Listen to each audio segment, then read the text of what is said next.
नेहाचा नवरा वैभव तिच्या शेजारी झोपला होता. औषधांच्या परिणामामुळे त्याला गाढ झोप लागली होती आणि इकडे नेहाच्या झोपलेल्या इच्छा जागृत होऊ लागल्या होत्या. ती बेडवर पडून फक्त कोस बदलत होती. तिला अजिबात सुद्धा झोप येत नव्हती. वैभव आणि नेहाच्या लग्नाला फक्त 1.5 वर्ष झाली होती आणि त्यांना मूलबाळ सुद्धा नव्हते. अजून तर त्या दोघांनी आयुष्य पूर्णपणे एन्जॉय देखील केलं नव्हतं की त्या दरम्यानच एके दिवशी नेहाच्या नवऱ्याचा अपघात झाला. त्या अपघातात त्याने चालण्याची क्षमता गमावली. त्याला कमरेखालच्या भागाने काम करणे पूर्णपणे बंद केले होते. सुरुवातीला नेहाने त्याची काळजी घेण्यासाठी स्वतःला समर्पित केले होते, पण आता हे काम तिला थकवायला लागले होते. घरात तिचा एकच दीर होता. तिचे सासू आणि सासरे खूप वर्षांपूर्वीच हे जग सोडून गेले होते. तिचा नवरा वैभव एका बहुराष्ट्रीय कंपनीत कामाला होता, तर तिच्या दीराचे नुकतेच शिक्षण पूर्ण झाले होते आणि तो नोकरीच्या शोधातच होता. वैभवच्या खात्यात इतके पैसे होते की त्याचा घर खर्च आरामात चालत होता. त्याशिवाय त्यांच्याकडे गावात शेतजमीन होती आणि शहरात स्वतःचे पक्के घर होते. घरात पैशांची काहीच अडचण नव्हती, त्यामुळे कठीण काळातही सर्व काही सुरळीत चालले होते. पण नेहा मात्र आपल्या पतीच्या प्रेमासाठी तळमळत होती. रात्रभर ती अशीच कोस बदलत राहिली. सकाळी उठल्यावर ती किचनमध्ये चहा बनवत होती. तिचा दीर अभय स्वयंपाकघरात आला आणि म्हणू लागला, वहिनी कृपया माझ्यासाठी प्रोटीन शेक बनवून द्या. तो नुकताच व्यायाम करून परतला होता. घामाचे थेंब तिच्या शरीरावर चमकत होते. नेहाची नजर अचानक तिच्या शरीरावर गेली. त्याचे ते धष्टपुष्ट शरीर पाहून नेहाचे हृदय जोरात धडधडू लागले. तिच्या अंगातून एक थरकाप उडला. पुढच्या क्षणी तिने स्वतःवर नियंत्रण ठेवले आणि नजर दुसरीकडे वळवली. पण मध्येच ती अभयकडे चोरून मात्र बघायची. अभयलाही वहिनीची बदललेली नजर जाणवत होती. अभय मंद हसला आणि नेहाच्या अगदी जवळ आला.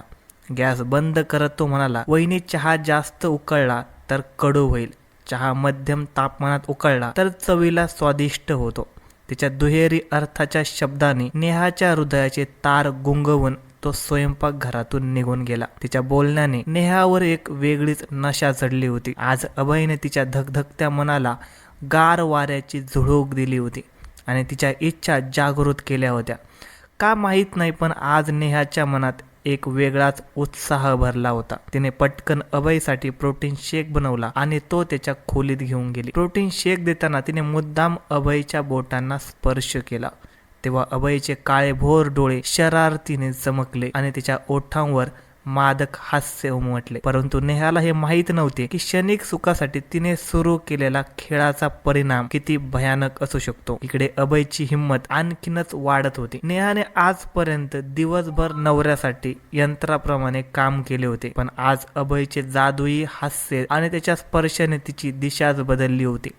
आज दिवसभर तिला खूप हलके वाटत होते. घरातील कामे उरकून तिने सुगंधित साबणाने आंघोळ केली. आंघोळीनंतर तिने लाल शिफॉनची साडी नेसली आणि ओले केस मोकळे ठेवले. तिने हलकासा मेकअपही केला होता आणि मुद्दाम साडी नाभीच्या खाली बांधली होती, जेणेकरून तिचे शरीर चांगले दिसावे. नाश्त्याच्या टेबलावर अभय तिच्याकडे बघतच राहिला. अभयला आपल्या सौंदर्याचे कौतुक करताना पाहून नेहा लाजेने द्विगुणित होत होती. मग अभयने तिची शांतता भंग करत विचारले, वहिनी तुम्ही दादाला नाश्ता आणि औषध दिलेत का?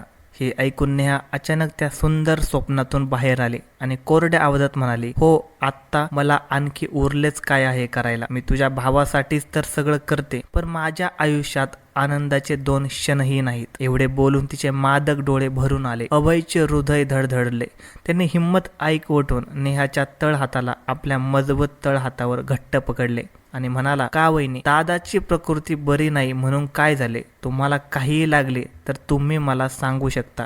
हे ऐकून नेहाच्या चेहऱ्यावर हसू उमटलं.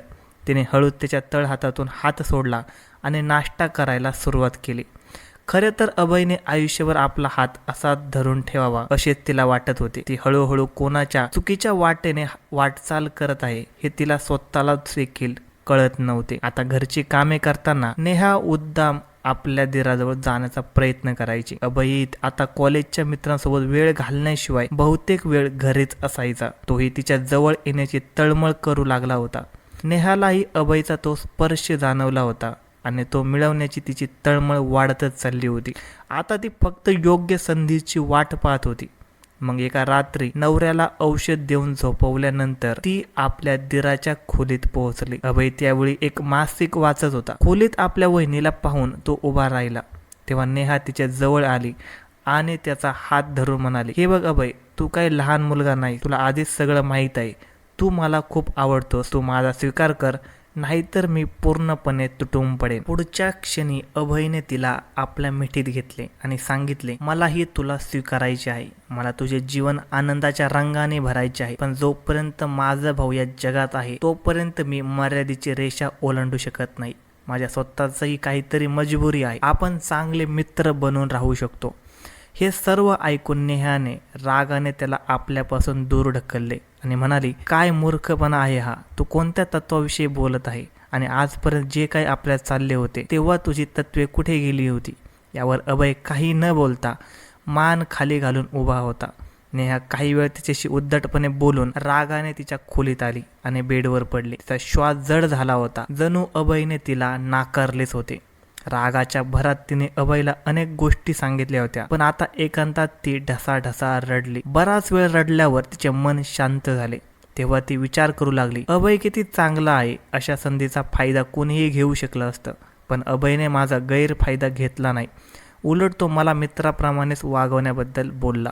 हळूहळू अभयबद्दल आदराची भावना तिच्या मनात जागृत होऊ लागली. पण आता तिला अभयपासून दूर राहणे शक्य नव्हते. शेवटी खूप विचार विनिमय केल्यानंतर नेहाने एक भयंकर निर्णय घेतला. आपल्या अपंग पतीला तिच्या मार्गातून दूर करायचे, कारण तिला वाटत होते की तिचा नवरा या जगात असताना अभय तिला कधीच स्वीकारणार नाही. त्यामुळे एका रात्री तिने आपल्या पतीची हत्या केली. घरात शोककळा पसरली होती. नेहा रडण्याचे नाटक करत होती आणि अभयही खूप उदास दिसत होता. पण आता अभयचे प्रेम मिळणार म्हणून नेहा मनातल्या मनात खुश होती. आता अभय तिला स्वीकारून तिच्याशी लग्न करेल असा विचार करत तिच्या इच्छांना रोज नवे पंख मिळत होते. काही वेळातच 13 दिवस निघून गेले. 13व्या नंतर ती आंघोळ करून पारदर्शक नाईटी घालून सुवासित परफ्यूम लावून आपल्या दिराच्या खोलीत पोहोचली. तेव्हा तिला धक्काच बसला, कारण अभयच्या पलंगावर दुसरीच कोणी मुलगी होती. त्या मुलीला बघून नेहा रागाने ओरडली, अभय, ही मुलगी कोण आहे आणि ही एवढ्या रात्री तुझ्या बेडवर काय करते? यावर अभय निर्लज्जपणे हसला आणि म्हणाला, वहिनी, ती माझी गर्लफ्रेंड आहे, पण तू इथे अशा मध्यरात्री माझ्या खोलीत काय करत आहे? त्यावर नेहा रागाने थरथरत्या आवाजात म्हणाली, मी तुझ्यावर किती प्रेम केले, मी तुझ्यासाठी काय काय केले आणि तू तुझ्या गर्लफ्रेंडला तुझ्या बेडवर आणले. असे म्हणत ती रडू लागली. आज आपली खूप फसवणूक झाली असे तिला वाटले. तेव्हा अभय म्हणाला, काय मूर्खासारखे बोलतेस वहिनी, तू माझ्यासाठी काय केलेस? भावाला जाऊन अजून 15 दिवसही झाले नाहीत आणि तू बेशरम झाली आहे. यावर नेहा रागाने म्हणाली, तुला मिळवण्यासाठी मी तुझ्या भावाला माझ्या मार्गातून हाकलून दिले. मी त्याची खुनी आहे आणि मी तुझ्यासाठीच एवढे केले असे तू विचारतोस? हे ऐकून अभय धक्का बसल्यासारखे नाटक करत म्हणाला, काय बोलताय वहिनी? माझ्या जीवापेक्षा प्रिय असलेल्या माझ्या भावाला तुम्ही व्हीलचेअरवरून खाली ढकलून त्याचा खून केला. वेळ लागला का तुम्हाला? तुम्ही गुन्हेगार झालात. मी कधी म्हटले का मी तुमच्यावर प्रेम करतो, किंवा कधी म्हटले का मला माझ्या भावाला मार्गातून काढायचे आहे? हे सगळं काय करून बसलात तुम्ही वहिनी? थांबा, मी आत्ताच पोलिसांना फोन करून सर्व काही सांगतो. असे म्हणत त्याने पोलिसांना बोलवले. त्याची गर्लफ्रेंड मागून या सगळ्यांचा व्हिडिओ बनत होती. नेहा स्तब्ध झाली. अभय हे सर्व कार्य करत आहे. तिचे सर्व आनंदी स्वप्ने आज जळून खाक झाली होती. अभयच्या गर्लफ्रेंडने व्हिडिओ बनवणे बंद केले. तेव्हा अभय विचित्रपणे हसला आणि म्हणाला, मी मुद्दाम तुमच्यावर प्रेम करण्याचे नाटक केले आणि भावाला माझ्या मार्गातील काटा असे सुचवले, जेणेकरून तुम्ही असे काही चुकीचे काम कराल. आता भाऊ या जगात नाही, त्याच्या हत्या प्रकरणी तू तुरुंगात जाशील आणि ही सर्व मालमत्ता माझी असेल. मी माझ्या गर्लफ्रेंड सोबत मज्जा करेन असे बोलून तू हसू लागला. कापलेल्या झाडासारखी गडगडाट करत नेहा जमिनीवर पडली. ती ढसाढसा रडू लागली.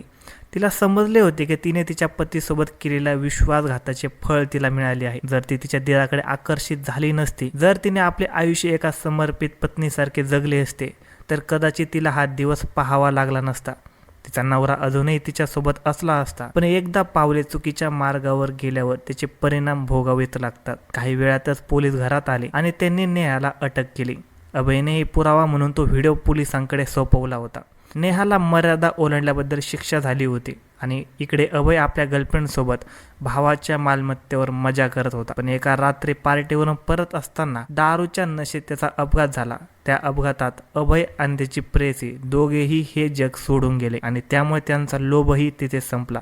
धन्यवाद मित्रांनो. या कथेतून तुम्हाला काय शिकायला मिळालं हे कमेंट करून नक्की सांगा. व्हिडिओला लाईक, सबस्क्राईब आणि शेअर करायला अजिबात विसरू नका. धन्यवाद.